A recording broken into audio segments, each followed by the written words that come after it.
आपके ऊपर हावी होंगे और जितना ही आप दुखों का सामना करेंगे उतना ही दुख आपसे दूर भगते चले जाएंगे। इतना बढ़िया। लेकिन आप दुख के प्रति तो आसक्ति रहते हैं, सुख की इच्छा को जो किसी करके अपने दिल और दिमाग में बैठे रहते हैं, लेकिन दुख की गति को ऐसा सोचते हैं, डरते हैं कि दुख नहीं आ जाए, दुख नहीं आ जाए, दुख नहीं आ जाए, ये तो आएगा, ये किसी को भी नहीं छोड़ा। सजनों, पूरा जीवन ऐसी शिक्षाओं से भरा है, लेकिन सूर्य अस्त होने के बाद सूर्य में अवश्य होगा। हमारे सामने कितनी भी अनिश्चयता नहीं हो, कितना भी बड़ा अंधकार नहीं हो, हमें डट करके उसका मुकाबला करना चाहिए, उससे सामना करना चाहिए।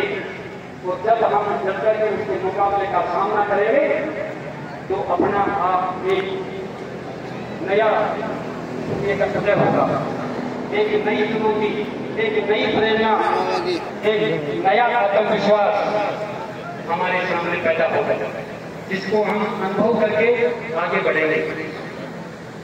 और सभी लोग सुख की खोज में लगे हुए हैं, और सुख कहाँ है? वो सब सुख और वो दुख सिर्फ हमारे मन के अंदर है, हमारे शरीर के अंदर है। और वो क्या है? जिसे मन स्वीकारे वो सुख है, और जिसे मन अस्वीकारे वो दुख है। तो सुख दुख में क्या भेद है? हमारी स्वीकृति का ही सुख दुख में भेद है कि जिसको मन स्वीकारे उसको हम सुख मान लेते हैं, और जिसको मन न स्वीकार करे उसको दुख मान लेते हैं। सजनों, ये दोनों सिक्के, दोनों पहलू एक ही सिक्के के पहलू हैं।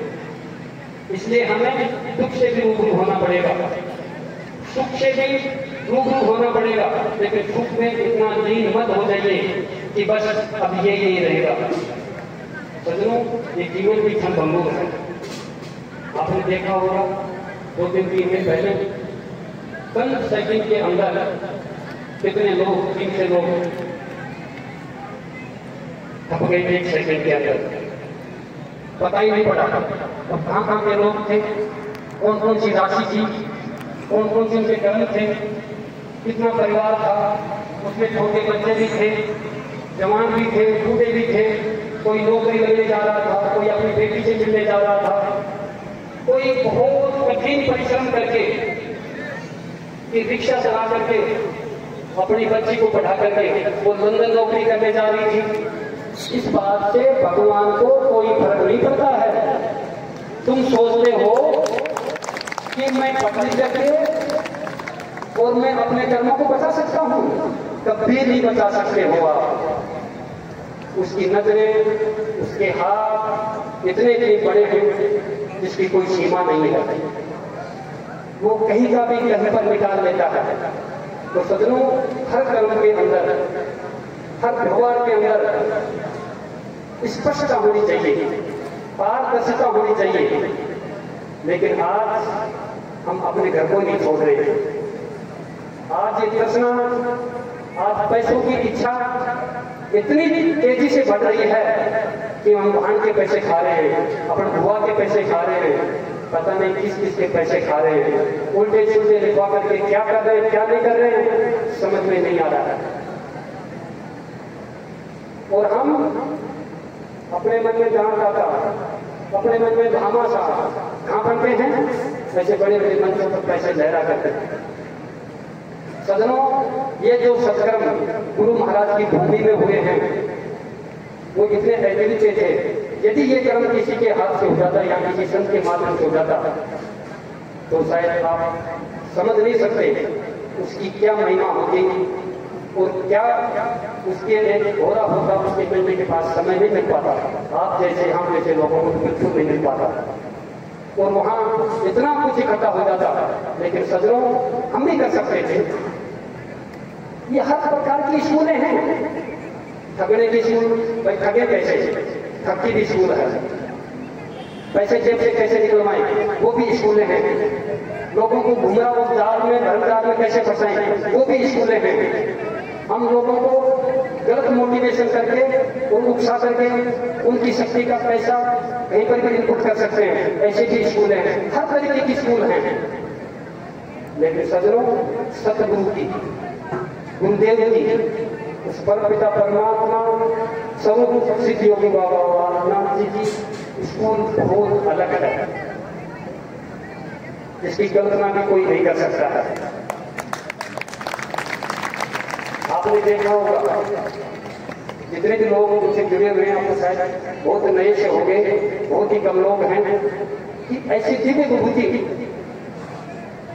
कि समाधि में रहते हुए बाहर घूम रहे हैं। अरे कभी आपने सुना किसी शास्त्र के अंदर, किसी वेद के अंदर सुना है क्या कभी ऐसा?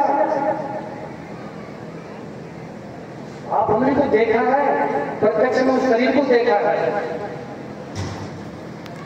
तो आप देखिए, जो भी परम सत्ता परम शक्ति इस धरती पर आई होगी, उसके अंदर कैसा भाव, कैसा विचार लोगों का रहा होगा। जैसे आज था, ऐसे दिव्य विभूतियों के सामने वैसा ही पहले भी रहा होगा।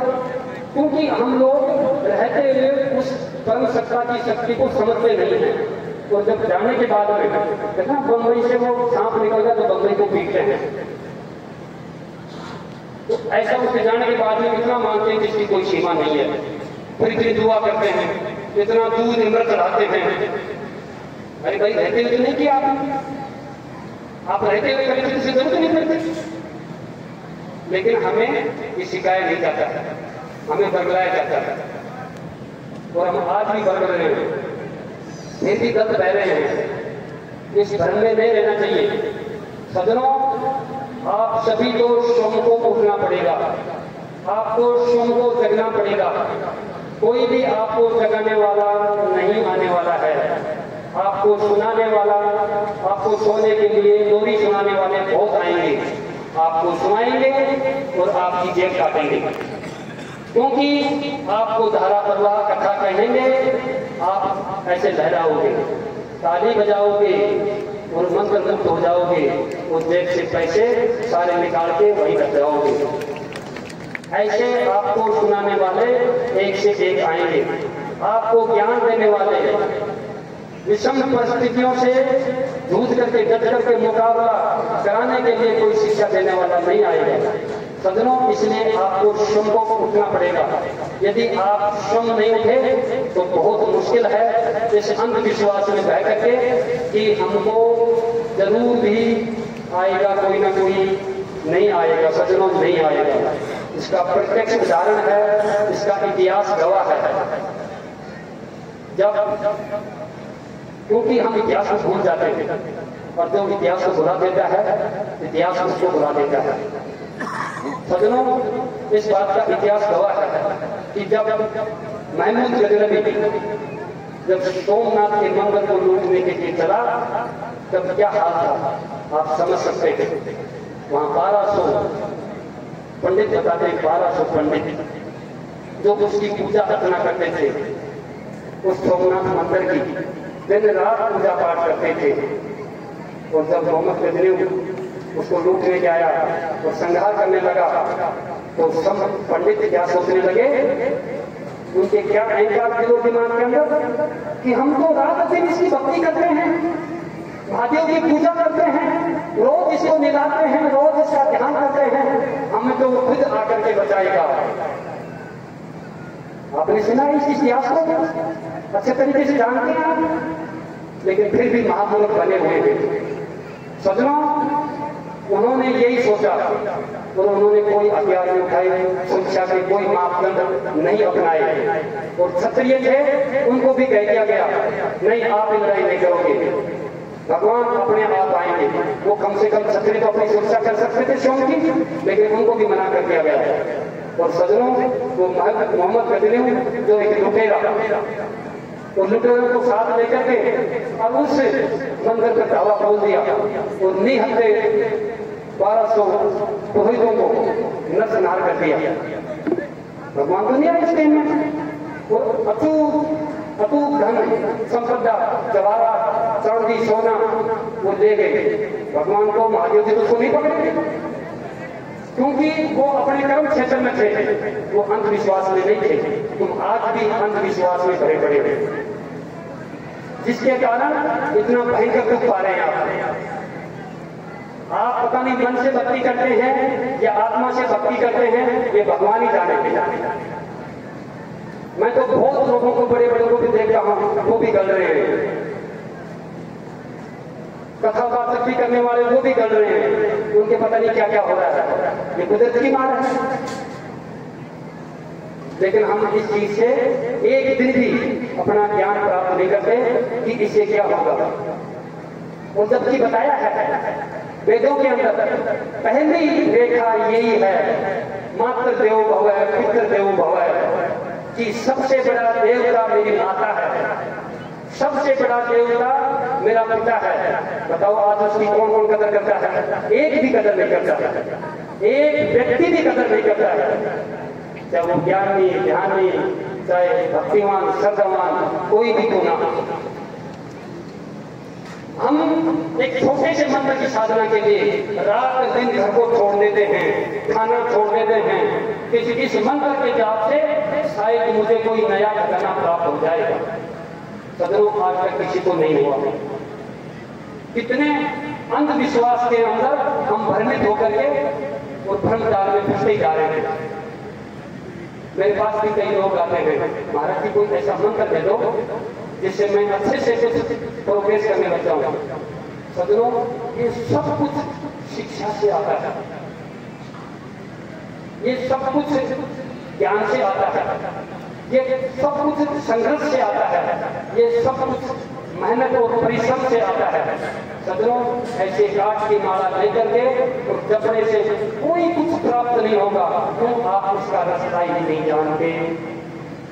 सिर्फ आपको बता दिया जाता है कि कानाबादी कुल, कृपयो नारियल धर, दूध चाय कर, भाई आपकी मर्जी है। मैंने तो देखा तेरे को मन करना, तो बसता था बस, मैं तो उसका रास्ता, मैं उसका कोई संगम तो ले लेके घूम रहे हैं। यही विडंबना की स्थिति है। लेकिन सदनों, इस विडंबना की स्थिति से बचिए तो प्रत्यक्ष में अपने माता पिता की पहले सेवा करिए, पहले उनकी आज्ञा का पालन करिए, फिर जाकर के उनकी से मिलिए। सदनों, ऐसा नहीं है कि माता पिता गलत कहेंगे और वो गलत भी कहेंगे तो उनको भी सहन करिए और भक्ति को भी सहन करिए। दोनों के दूध में फंस करके चलिए, अपने आप निराकरण हो जाएगा। दूध का दूध, पानी का पानी। यदि आप एक तरफा हो गए तो आप फंस सकते हैं। तो ऐसा दिमाग में दिल में मत लाइए कि भगवान के जाने के बाद सब कुछ हो जाएगा, बस आपको मेहनत नहीं करनी पड़ेगी। सजनों, हमें मेहनत करनी पड़ेगी। देखो कितनी बड़ी बात है, 220-22 साल, 2000 और 20-22 साल बाइबल को यूं, बाइबल जो ईसाई क्रिश्चियन धर्म है, इसको 2020 या 21-22 साल हुए होंगे, और कुरान को 1400 या कुछ वर्ष हुए होंगे। लेकिन अपने वेदों को कितनी साल हो गई जानते हैं आप? नहीं जानते। 1 अरब 96 करोड़ 8,53,122 वर्ष हो गए। ये हमारे सनातन की महानता है, और फिर भी हम इनके चक्रों में पड़े हुए हैं। और आप देखिए कितनी गैदरिंग से, कितनी बड़ी कम्युनिटी से, कितनी बड़ी एकता से इनके देश, देखिए कितने देश हैं। और हमारे सनातन हिंदुस्तान कितने देश हैं? कोई बताएगा? हिंदुओं के कितने देश हैं? ऊपर हाथ करिए,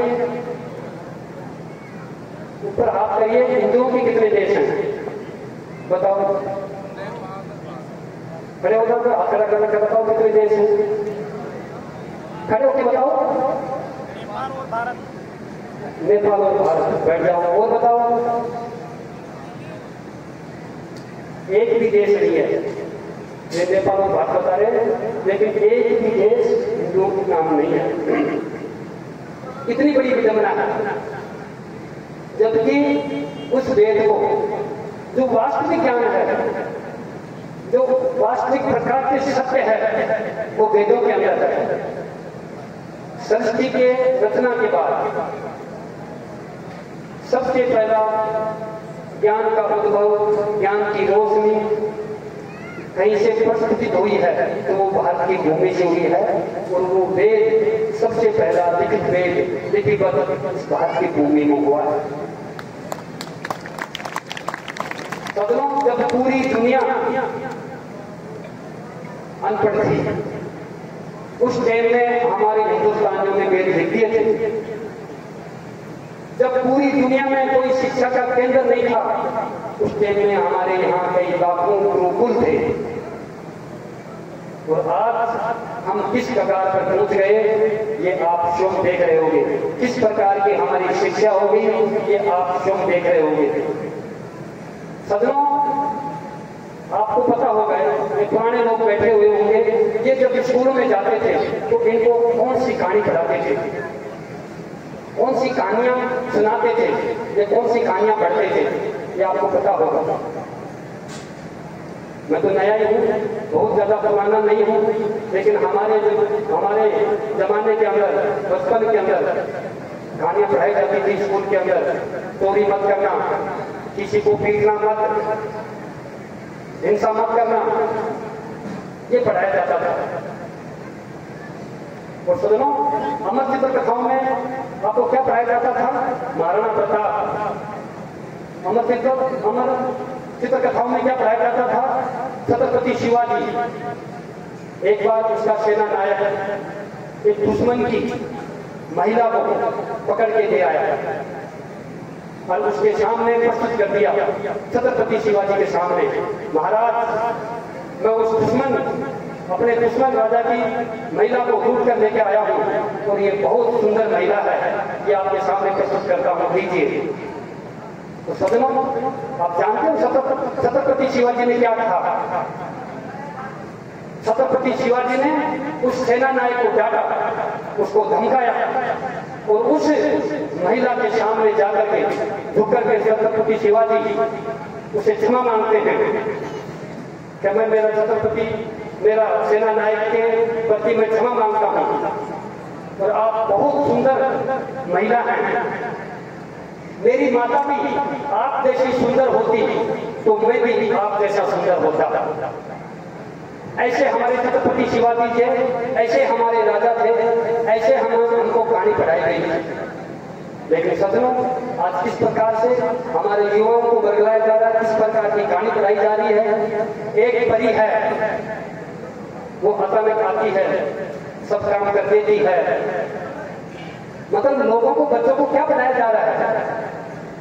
पुरुषार्थहीन। ऐसे पढ़ा करके ये लोग कहां पहुंचेंगे? चीनी पढ़ाई जा रही है। एक आया था सीरीज हैरी पॉटर, जिसका पुरुषार्थ क्या था? कुछ नहीं। और जबकि हैरी पॉटर का जो सीरीज था इतना चला, शायद उससे ज्यादा सीरीज कोई नहीं चली थी। जिसका उसका पुरुषार्थ क्या था? एक झाड़ू के नीचे लगाया और उड़ गया और सब कुछ करने लग गया। ये उसका पुरुषार्थ था और लोग उससे जुड़ गए। कितने लोग ऐसे धन इकट्ठा कर दिए। ये हमारा तरीका आप प्रस्तुत कर रहे हैं कि हमारे विद्वान लोग, हमारे ज्ञानी लोग, हमारे स्कूल के, हमारे कॉन्वेंट स्कूल के, हमारे जो शिक्षा की वास्तविक उस शिक्षा से रूबरू नहीं करवा रहे हैं। अनर्गल ही शिक्षा ला करके बाहर की हम पर थोप करके और हमको भ्रमित किया जा रहा है। इससे सब माँ बाप अपने बच्चों से सुखी हैं। कौन सुखी है? शायद मुझे तो कोई नहीं दिख रहा सुखी है। सदनों, हम किधर जा रहे हैं? हमको खुद को जगना पड़ेगा, हमको समझना पड़ेगा। और हम कब समझेंगे, कब अच्छा कर पाएंगे? जब हमारे अंदर आत्मविश्वास होगा, दृढ़ निश्चय होगा, परिश्रम होगा, निर्णय की क्षमता होगी, आशावादी दृष्टिकोण होगा, सकारात्मक विचार होगा और उत्साही मन होगा, तो ही हम अच्छे से अच्छा कार्य कर सकते हैं। अन्यथा बहुत मुश्किल है। सज्जनों, मैं तो यही कहना चाहूंगा कि अपने आप को भविष्य का निर्माता बनाइए। जब तक अपने आप को भविष्य का निर्माता नहीं बनाओगे, आपका भविष्य का निर्माण नहीं होगा। आप स्वयं को जग करके, उठ करके, चल करके स्वयं को सारे कार्य करने पड़ेंगे, तभी आप सक्सेस हो सकते हैं। अन्यथा आप ऐसे ही जीवन में घूमते रहेंगे और भ्रमजाल में फंसते रहेंगे, लोग आपको फंसाते रहेंगे और लूटते रहेंगे और हम ऐसे ही अपन को लुटवाते रहेंगे। सज्जनों, हम महामानव में आए हैं। भगवान ने हमें एक जिंदगी, इस जिंदगी में एक ही जिंदगी दी है, दोबारा नहीं मिलेगी।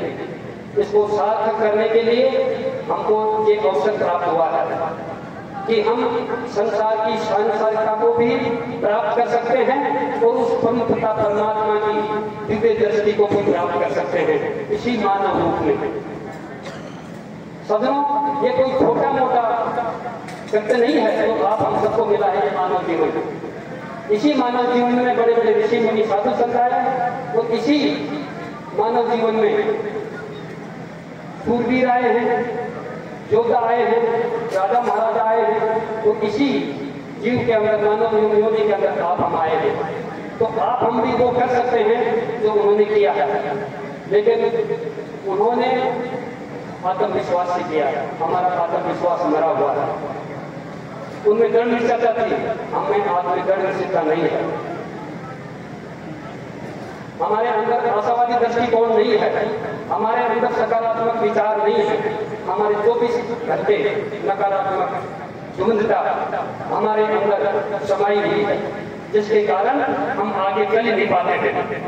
यही सबसे बड़ा रीजन कारण है। अन्यथा बहुत मुश्किल है, इन चीजों को हम ध्यान नहीं देंगे और परिश्रम नहीं करेंगे तो हम एक भी कुछ भी प्राप्त नहीं कर सकते हैं।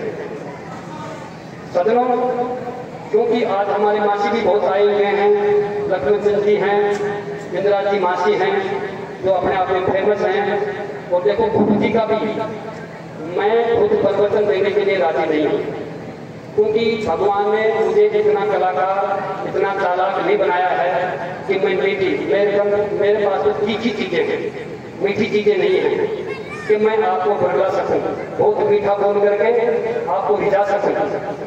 मेरे पास तो जो भी है सब प्रेरणा से, सब इच्छा से, गुरु जी की कृपा दृष्टि से जो विचार, जो भाव, जो चिंतन होता है वो आपको समझाने का प्रयास करता हूँ। जितनी मेरी कैपेसिटी होती है, जितनी मेरी क्षमता होती है, क्षमता तो बहुत है, अच्छा लगता हूँ कि बहुत कुछ कहूँ, लेकिन सज्जनों, बहुत कुछ कहने के लिए बहुत कुछ थोड़ा भी अमल कर लें तो ज्यादा इच्छा होती है बताने की।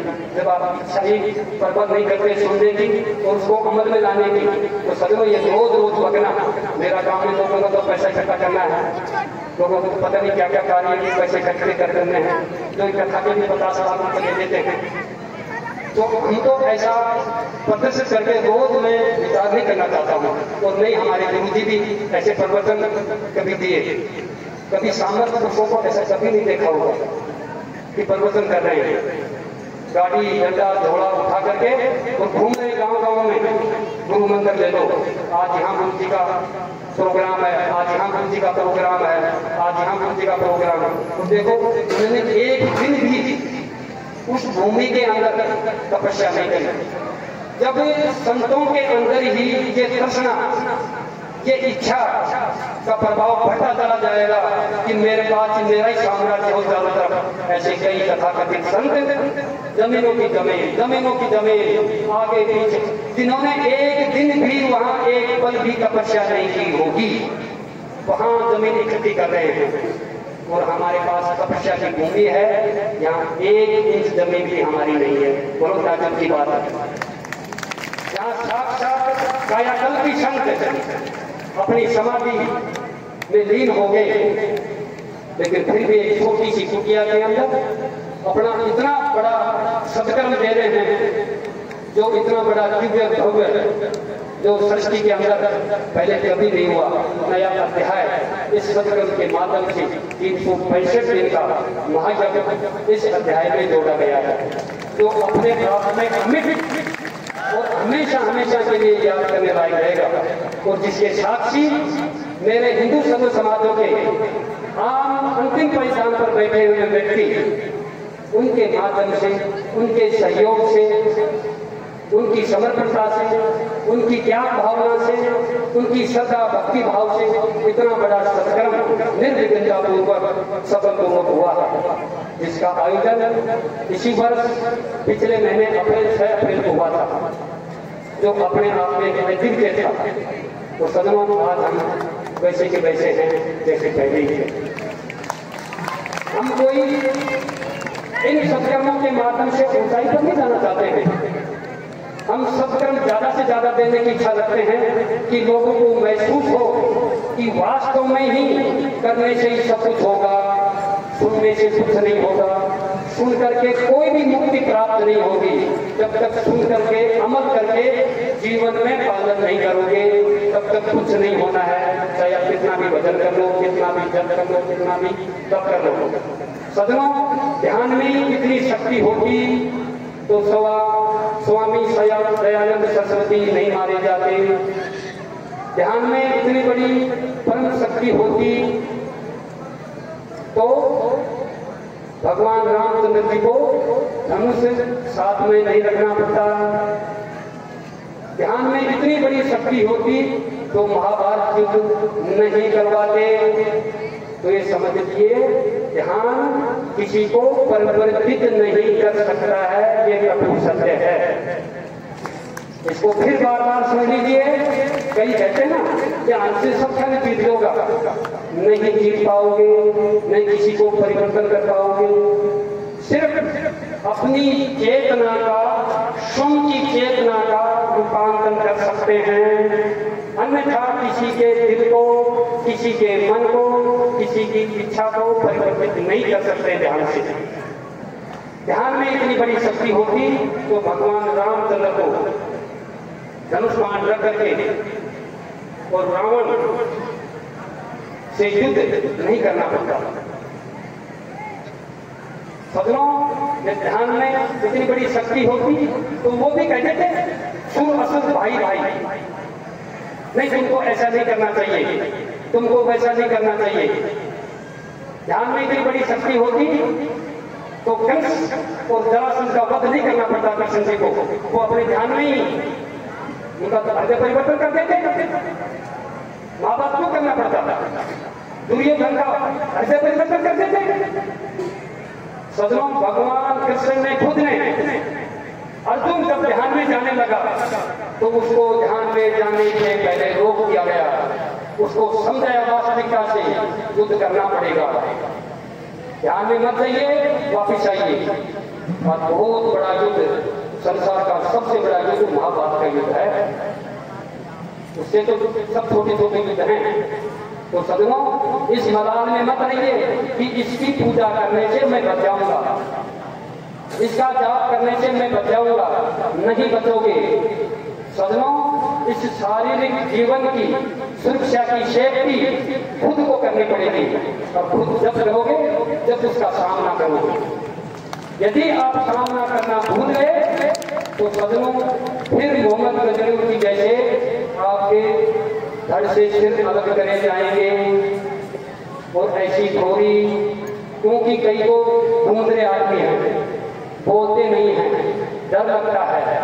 हम किसी यहाँ व्यक्ति विशेष का नाम नहीं ले रहे, हम यहाँ किसी धर्म विशेष का नाम ले रहे, किसी से कोई फुरफुरी चल रही हो, बस महाराज जी को ये नाम नहीं लेना चाहिए, बातें नहीं करनी चाहिए। सदनों, सजग हो जाइए, समय आने वाला है। गुरुदेव भी कह गए थे, पाप का घड़िया भरने वाला है और काल बलि का खप्पर चक्कर चलने वाला है। तो सदनों, बचोगे नहीं इससे, और पता नहीं कब विश्व युद्ध हो जाए। ये तो शत्रुओं की भूमि है, त्याग तपस्वियों की भूमि है कि जो रात दिन आपको महसूस नहीं होने देते हैं। वो आपको यदि महसूस होने दें तो आप तो फिर बिगड़ जाएंगे, फिर बिखर जाएंगे। अपने के लिए तपस्या कर रहे हैं, ऐसे गुरुदेव कहते थे कि हम ऐसी जगह बैठा करके यहाँ भी बैठे हैं, हम जयपुर को किसी प्रकार की आंच नहीं आने देंगे। ऐसे हमारे गुरु जी के शब्द थे, हमारे गुरु जी के भाव थे कि हम सृष्टि का प्रलय नहीं होने देंगे। मतलब गुरुदेव कितने महान थे कि बेटा एक बम चलेंगे ही नहीं, हम इनकी आत्म शक्ति छीन कर देंगे, आत्म बल छीन कर देंगे, अपने आप उठेंगे नहीं है। ऐसा भी एक समय आएगा, लेकिन एक तांडव नर जरूर होगा, नर सरदार जरूर होगा। उसको हम तब तक ही बता सकते हैं जब तक हम सजग होकर के, संयम और नियमित होकर के अपना कार्य करेंगे। और यदि सोच होकर के काम करेंगे, निंदा लेकर काम करेंगे, तो सजनों बहुत मुश्किल बचना है। सजग हो जाइए, खड़े हो जाइए, अपने आप को संभालिए। हमें डरना नहीं है, हमें उठना है। सजनों, डर कब तक है? अंधेरा डरावना कब तक लगता है? आपको पता है? जब तक हाथ दिए की बात तक नहीं पहुंचता है, बस तब तक ही अंधेरा डरावना लगता है। तब हाथ दिए की बात तक पहुंच जाता है, तो जब रोशनी हो जाती है तो प्रकाश हो जाता है, तो वो अंधकार मिटते ही सब कुछ खत्म हो जाता है। कि मैं वैसे ही डर रहा था, मैं क्यों डर रहा था अंधेरे में? क्योंकि आपके पास प्रकाश नहीं था, आपके पास वो दिए की बात बहुत दूर थी, उसको जलाने में टाइम लग गया, उसका उजाला लेने में टाइम लग गया आपको। लेकिन पहले से ही बाती लगा के चलते तो शायद आज आप डरते नहीं। सजनों, तो हमें डरना नहीं चाहिए, हमें खड़े होकर के, सजग होकर के हमें हमेशा हर पर चलना चाहिए। क्योंकि हमें हर जगह रोकने वाले हैं, हमें हर जगह ठगने वाले हैं, हमें हर जगह भ्रमजाल में फंसाने वाले हैं। हमें निकालने वाला कोई नहीं है, सिर्फ अपने माता पिता सिवाय, अपने गुरु सिवाय, और कोई आपको निकालने वाला नहीं। आप मत सोचना ये मेरा दोस्त, ये मेरा सहयोगी, ये मेरा सहपाठी, ये मेरा वो, ये मेरा ये मेरे को साथ दे देंगे। कोई साथ नहीं देगा। इतिहास इस बात का गवाह है। जिन्होंने खुद खड़े होकर के संघर्ष किया है, उन्होंने सब कुछ प्राप्त किया है। तो जिन्होंने दूसरों पर कांधों पर लाठी रखकर काम किया है, उनका जल्दी ही शीघ्र ही पतन हुआ है। तो सजनों, हम उस देश के युवा हैं, उस भूमि के पुत्र हैं कि यहाँ एक से एक वीर गुरु गोविंद सिंह जी के 4 पुत्र कैसे मतलब ईट से ईट चुनना संस्कार किया, लेकिन झुकना संस्कार नहीं किया। ऐसी महान सनातन संस्कृति के वंशजों के अंश हैं। हमें जागृत रह करके कार्य करने चाहिए, सुप्त अवस्था में सोते हुए नहीं सोचना चाहिए। तो सजनों, आप सभी से मैं यही विनती करूंगा, यही प्रार्थना करूंगा कि आप स्वयं भविष्य के निर्माता बनिए। अपने भविष्य को देखिए, भविष्य के बारे में सोचिए, उसका निर्माण खुद करिए। और वो निर्माण तभी होगा जब आप में आत्मविश्वास होगा, दृढ़ निश्चयता होगी, निर्णय करने की क्षमता होगी, आशावादी दृष्टिकोण होगा, उत्साही मन होगा, सकारात्मक विचार होंगे। तभी आप उसको अपने भविष्य के निर्माता बन सकते हैं, अन्यथा बहुत मुश्किल है। सजनों, पानी को भी तैरने के लिए बर्फ बनना पड़ता है। क्यों? पानी तैर नहीं सकता। पानी तभी तैर सकता है जब वो बर्फ बनती है, और बर्फ किसी से पानी में गिरे तो वो तैरेगी। देखो, पानी में पानी तैर रहा है, लेकिन उसका परिवर्तित हुआ है बर्फ के अंदर। ऐसे ही हमको यदि आगे बढ़ने की जरूरत है और आगे बढ़ने की लालसा है, तो समय के अनुसार अपने विचारों में परिवर्तन करते रहिए, सकारात्मकता लाते रहिए, तो आप भी तैर सकते हैं हर समय के अनुसार। तो आपसे मैं यही विनती करूंगा कि आप में आत्मविश्वास हो, दृढ़ निश्चयता हो, निर्णय करने की क्षमता हो, और आशावादी दृष्टिकोण हो, सकारात्मक विचार हो, और उत्साही मन हो, मरा हुआ मन नहीं। हताशा और निराशा का मन नहीं, ऐसी कोई चीज नहीं है जो अपन को रोक सकती है। अपनी साक्षात अहम ब्रह्मास्मि, मैं खुद धर्म के स्वरूप, मैं खुद धर्म नहीं। ऐसा भाव हमारे हर किसी के अंदर होना चाहिए, तो हम हर किसी को प्राप्त कर सकते हैं। सदनों, इन्हीं विचारों के साथ मेरे शब्दों को विराम देता हूँ कि मासी बहुत है, समय बहुत हूँ कि आप बहुत लेट से आते हैं, गर्मी बहुत तेज पड़ रही है, तो आप 10 बजे बोलते हैं करने की तो बहुत इच्छा होती है कि 8 बजे बैठे तो कम से कम 2 घंटे कुछ प्रयास करूँ, लेकिन ये कुछ भी सोचने विचारने से कुछ नहीं होता है। मेरी इच्छा होती है बहुत अच्छी बातें बोलूँ आपको, और वास्तविक बोलूँ मैं, डुप्लीकेट नहीं, किताबों में लिखी हुई नहीं। लेकिन ये सब चीजों के लिए बहुत ध्यान बनाना पड़ता है, बहुत एकाग्रचित होना पड़ता है, और ये मुश्किल काम है, क्योंकि गुरु जी ने मेरे को काम ही ऐसा दे गए। वो बोलते गए आपको भाटों की सेवा करनी पड़ेगी, खतरों की सेवा करनी पड़ेगी। अब बताओ मैं भी क्या करूँ? रियल में आपको आप मेरे से बहस करते हैं कि गुरु महाराज मुझे ज्ञान दीजिए, मुझे कुछ बताइए, मुझे कुछ रास्ता दिखाइए, लेकिन गुरु महाराज तो मैं आज तक कभी एक शब्द नहीं बोला हूँ। शायद यहाँ पुराने भगत बैठे होंगे, मुझे देखते हुए होते होंगे। मेरी पूरी लाइफ में गुरु जी के सानिध्य में 10 साल के सानिध्य के अंदर शायद 2-3 बार ही बातें हुई होंगी, छोटी मोटी 2-3 बार ही। तो ज्ञान की बात तो होती नहीं थी, ज्ञान की बात हम तो कहते थे ना, तुम लोगों को कभी दूर लगे खड़े से सुनते थे, हिम्मत नहीं होती थी, आवाज नहीं निकलती थी। आज मेरे से लोग बहस करते हैं, पता नहीं क्या क्या बहस करते हैं, लेकिन मैं समझता हूँ गुरु महाराज की कृपा है, गुरु महाराज ने इसको भेजा हो, तो गुरु महाराज के भावों को समझ करके मैं उससे भी भाई अनुनय विनय करता हूँ, समझाता हूँ, प्रयास करता हूँ। लेकिन मैंने कभी भी सिर्फ एक दिन इच्छा जाहिर करी 7 साल बाद के अंदर, वो भी, और वो भी आप जैसी माता बहनों से ही, क्योंकि गुरु जी जब योग में थे तो ऐसे थे कि पूछो मत, और जब सर भंग हुए तो ऐसे हुए कि पूछो मत। और ये आप लोग कुछ भी कहते होंगे, लेकिन उसके सामने किसी माई लाल की हिम्मत नहीं पड़ी, चाहे वो राजा हो, चाहे वो मंत्री हो, चाहे वो संतरी हो, चाहे वो छोटा सा होता है, इसको प्रत्यक्ष कर सकता हूँ, इसका प्रत्यक्ष गवाही नहीं है।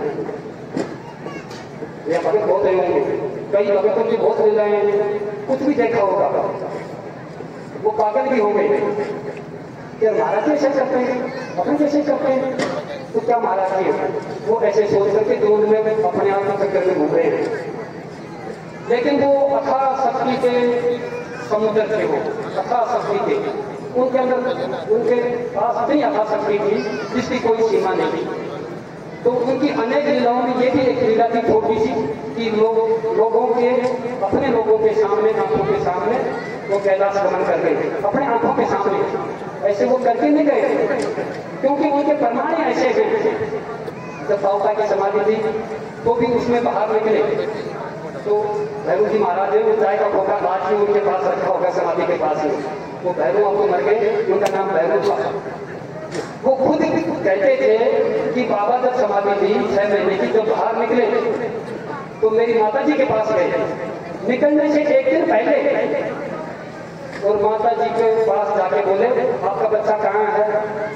कि आपका बच्चा कुछ लोग हल में लगाते हैं, पैर के हल में लगाते हैं कुछ, तो वो कुछ लेके आएगा और मेरे समाधि के नीचे, पत्थर के नीचे लगाएगा। जब वो पत्थर उपड़ेगा तब मैं बाहर निकलूंगा। तो माता जी बोली कि महाराज जी वो बच्चा तो खेत में गया है,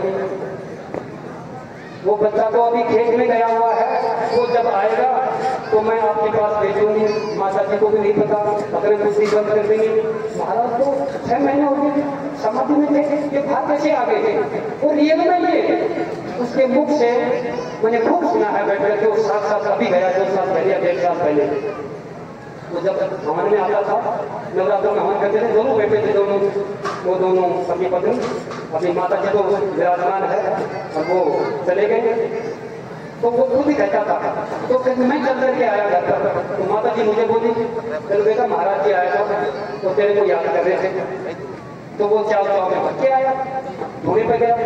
तब यहाँ इस धोने के ऊपर समाधि के ऊपर बहुत बड़ा गड्ढा था और बहुत बड़ा नीम का पेड़ था और उस गड्ढे पर पैर लटका के हुए आराम से महाराज जी बैठे। अब वहां जाते ही बच्चे की भी छुट्टी बंद हो गई। महाराज जी के लोग, हाँ महाराज जी आपने याद किया था? हाँ मैंने याद किया था, तेरे को कल आएगा और मेरी समाधि खोलेगा तब मैं बाहर निकलूंगा। अब उसके मुंह से नहीं निकला तो गुरु महाराज आप तो बाहर बैठे हैं, समाधि में कौन है? ये कथन सत्य है, लेकिन अपनी आंखों पर ऐसा पर्दा डाल गई क्योंकि अपन खुद ही नकारात्मक ऊर्जा में घूमते हैं, नकारात्मक भावों को लेकर रोज डोलते रहते हैं, पाप की गठरी सिर के ऊपर ऊंच करके फिरते रहते हैं, मन में अहंकार लेकर घूमते रहते हैं और ज्ञान का पट्टा अपने पास रख करके तो दिखाते डोलते रहते हैं। तो ऐसी चीजों से हम वंचित रह जाते हैं, बार बार उसका स्मरण करके इसकी गहराई में नहीं जा पाते हैं। तो सदनों बच्चा गया और घर जाते ही उसको महसूस हुआ किससे मिल पाया है, वो तो बाहर बैठे थे। वो वापिस आया, मुझे दोबारा नहीं मिले थे और सुबह हजारों लोगों की भीड़ थी।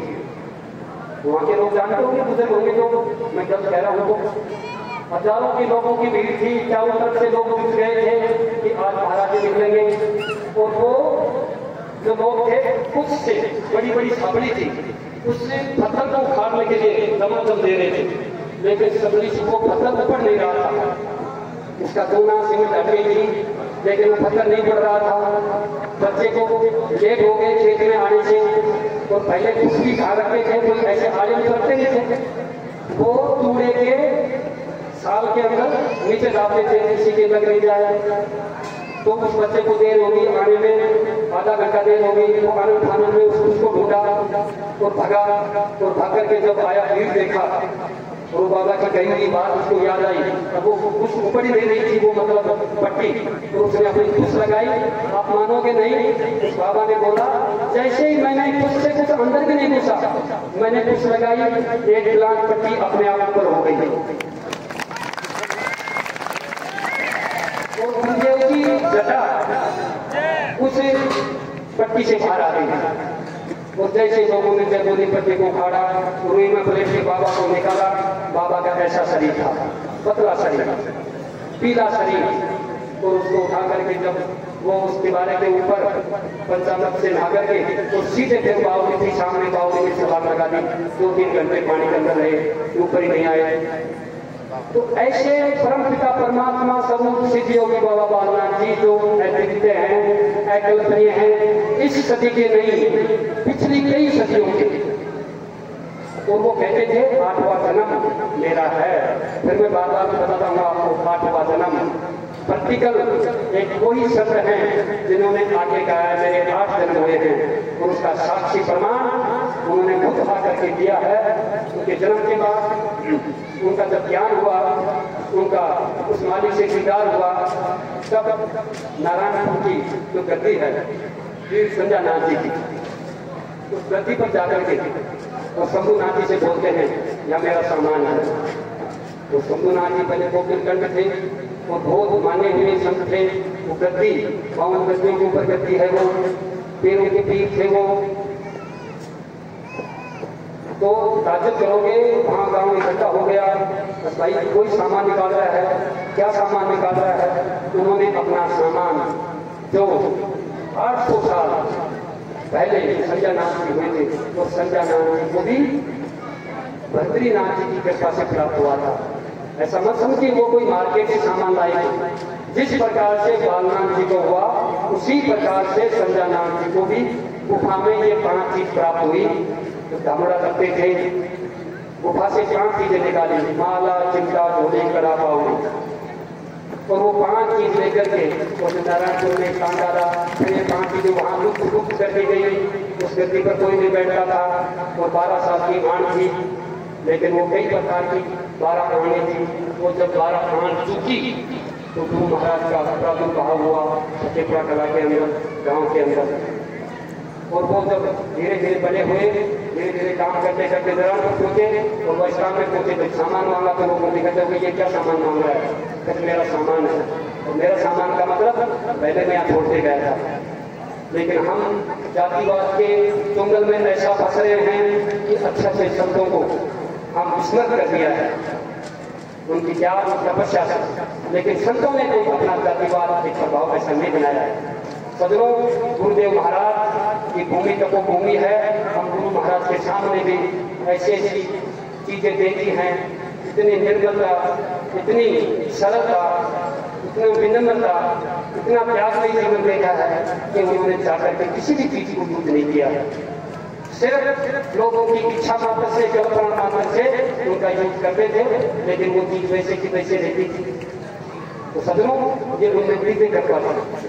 तो ऐसी दिव्य कृपा वो जब तक वो सामान यहाँ है, उसका वास यहाँ है, उसकी कृपा यहाँ रहेगी, जब तक प्रकट नहीं होंगे। और सदनों, अब 800 साल लगेंगे उनको प्रकट होने में, क्योंकि अब गए ही नहीं तो प्रकट कैसे होंगे? सामान तो उनका भी बाहर है, अभी वो सामान खुद करके गए नहीं।